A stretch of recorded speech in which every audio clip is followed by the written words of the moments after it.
વિશાળ ધરોહર અને સંસ્કૃતિથી સમૃદ્ધ ગુજરાતની માટી હંમેશા અનોખી કલાઓને જન્મ આપતી રહી છે। આજે આપણો ભારત દેશ ટેકનોલોજીના સમન્વય સાથે ઉત્તરોત્તર પ્રગતિના પંથે અગ્રેસર થઈ રહ્યો છે। ત્યારે છોટાઉદેપુર જિલ્લાના કલેક્ટર ગાર્ગી જૈનના દ્રઢ સંકલ્પ અને ઈચ્છાશક્તિના કારણે સંખેડા ગામની પરંપરાગત હસ્તકલાના સુશોભિત ફર્નિચર માટેની નવી ઓળખ ઊભી થઈ રહી છે।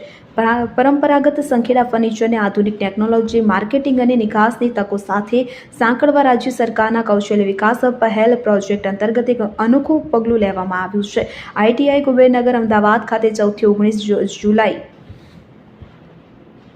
દરમિયાન 6 દિવસ કસ્ટમાઇઝ્ડ વર્કશોપનું આયોજન કરવામાં આવ્યું હતું કે જેમાં સંખેડાના 27 પ્રતિભાશાળી કારીગરોએ ઉત્સાહભેર ભાગ લીધો હતો। આ તાલીમમાં કારીગરોને સાગના લાકડાના ઉપયોગ, જીઓ ટેગ સંબંધિત જાણકારી, આધુનિક એડહેસિવ ટેકનિક્સ અને સરફેસ ફિનિશિંગની પદ્ધતિઓ તેમજ CNC મશીન સંચાલિત જેવી મહત્વપૂર્ણ બાબતોની હથોડીવાળી સમજ અપાઈ હતી। સાથોસાથ આજના સમયની સૌથી મોટી માંગ પ્રમાણે ડિજિટલ માર્કેટિંગ, પ્રોડક્ટ્સ બ્રાન્ડિંગ અને નિકાસ બજાર વિશે પણ માર્ગદર્શન આપવામાં આવ્યું હતું। વિશેષ છે કે તાલીમ દરમિયાન કારીગરોને નેશનલ ઇન્સ્ટિટ્યૂટ ઓફ ડિઝાઇન અમદાવાદની મુલાકાત અપાવી અદ્યતન ડિઝાઇન કૌશલ્યથી પણ રૂબરૂ કરાવવામાં આવ્યા હતા। કલેક્ટર ગાર્ગી જૈન પોતે ITI ખાતે પહોંચીને કારીગરોની સાથે સંવાદ કરીને તેમનો અભિપ્રાય મેળવીને પ્રોત્સાહિત કર્યા હતા। નોંધનીય છે કે સંખેડાની હસ્તકલા નવી ટેકનોલોજી, ડિઝાઇન અને માર્કેટિંગ માધ્યમ દ્વારા આ પરંપરાએ કળા વૈશ્વિક સ્તરે પોતાની અલગ ઓળખ બનાવે તેવા દ્રષ્ટિકોણ, સકારાત્મક અભિગમ અને વિશ્વાસ કલેક્ટર જૈને દર્શાવી હતી। આ ઉત્કૃષ્ટ કાર્યક્રમમાં કૌશલ્ય